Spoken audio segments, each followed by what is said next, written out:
வணக்கம் friends, welcome to Mithras kitchen. பொதுவாக பாலக்கீரையில் different varieties of recipes பண்ணலாம். நம்ம இன்றைக்கி பார்க்க போகிற ரெசிபி பாலக் பகோடா. ரொம்பவும் ஈஸியாகவும் அது மட்டும் இல்லாமல் ரொம்ப டேஸ்ட்டாகவும் எப்படி பண்ணுறதுன்னு பார்க்கலாம் வாங்க.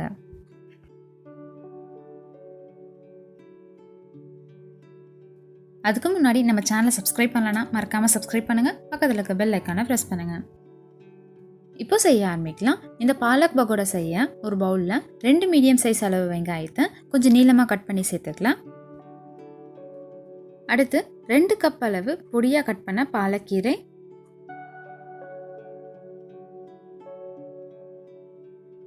இந்த பாலக் பகோடாக்கு நல்ல வாசனையும் நல்ல டேஸ்ட் தர 4 பல் பூண்டு, 1/2 டீஸ்பூன் சோம்பு இடிக்கிற கல்லிலையோ இல்லை மிக்சி ஜார்லேயோ கொஞ்சம் ஒன்றும் பாதியமாக இடித்து எடுத்துக்கலாம்.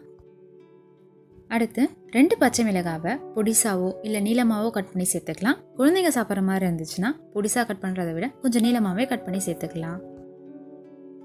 அடுத்து கொஞ்சமாக கொத்தமல்லி கருவேப்பிலை சேர்த்துக்கலாம். இந்த பகோடாக்கு தேவையான அளவு மிளகாய்த்தூள், 1/4 டீஸ்பூன் பெருங்காயத்தூள் சேர்த்து இது எல்லாத்தையுமே ஒரு தடவை கைனால் நல்லா பிசைஞ்சு விட்டுக்கலாம். கொஞ்சம் கைனால் நல்லா அழுத்தி பிசையும் போது இந்த வெங்காயத்துலேருந்தும் இந்த கீரையிலேருந்தும் நல்லா தண்ணி விடும். அதுவே இந்த மசாலா எல்லாமே ஒட்டுறதுக்கு போதுமானது. இப்போ இந்த அளவுக்கு நல்லா பிசைஞ்சு எடுத்துட்டு அடுத்து நம்ம மாவுலாம் சேர்த்துக்கலாம். 1/2 கப் கடலை மாவு, 1/2 கப் அளவு அரிசி மாவு சேர்த்து இது எல்லாத்தையுமே திரும்ப நல்லா கைனால் பிசைஞ்சு விட்டுக்கலாம். இந்த அரிசி மாவும் கடலை மாவுமே நம்மளுடைய பகோடாக்கு நல்ல முறுமுறுப்பு தரும். இன்னும் கொஞ்சம் முறுமுறுப்பு வேணும் அப்படின்னா 1 டேபிள் ஸ்பூன் அளவு பொட்டுக்கடலை மாவு சேர்த்துக்கலாம். இப்போ இந்த அளவுக்கு நல்லா பிசைஞ்சு எடுத்துட்டு இந்த பகோடாக்கு தேவையான அளவு உப்பு சேர்த்துக்கலாம்.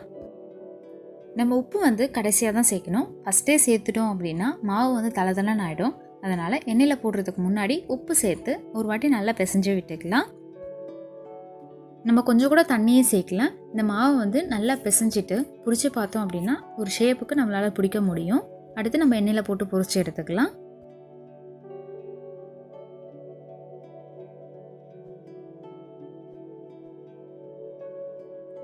எண்ணெய் நல்லா சூடானதும் ஃப்ளேம் மீடியம் ஃப்ளேமில் வச்சு கொஞ்சமாக மாவு எடுத்து தூவி விட்டுக்கலாம்.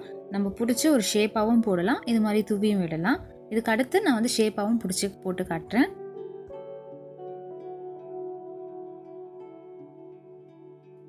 இந்த பகோடா வேக 3 நிமிஷம் போல் டைம் எடுக்கும். இப்போ எல்லா பக்கமும் நல்லா வெந்ததுக்கப்புறமா இது தனியாக எடுத்து வச்சுட்டு அடுத்து நம்ம ஷேப்பாக போட்டு எடுத்துக்கலாம்.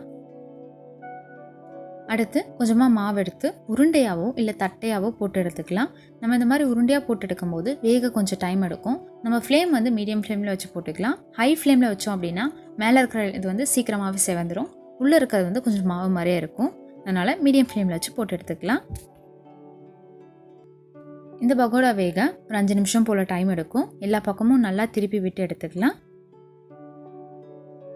5 நிமிஷத்துக்கு அப்புறமா நம்மளுடைய சுவையான அது மட்டும் இல்லாமல் ரொம்பவும் ஹெல்த்தியான பாலக் பகோடா ரெடி ஆகிடுச்சு. கண்டிப்பாக குழந்தைங்கள்லேருந்து பெரியவங்க வரைக்கும் விரும்பி சாப்பிடுவாங்க. நீங்களும் ட்ரை பண்ணி பார்த்துட்டு உங்களுடைய ஃபீட்பேக்கை எங்களுக்கு கீழே கமெண்ட்டில் சொல்லுங்கள். உங்களுக்கு இந்த வீடியோ பிடிச்சிருந்தா மறக்காமல் லைக் பண்ணுங்கள், ஷேர் பண்ணுங்கள்.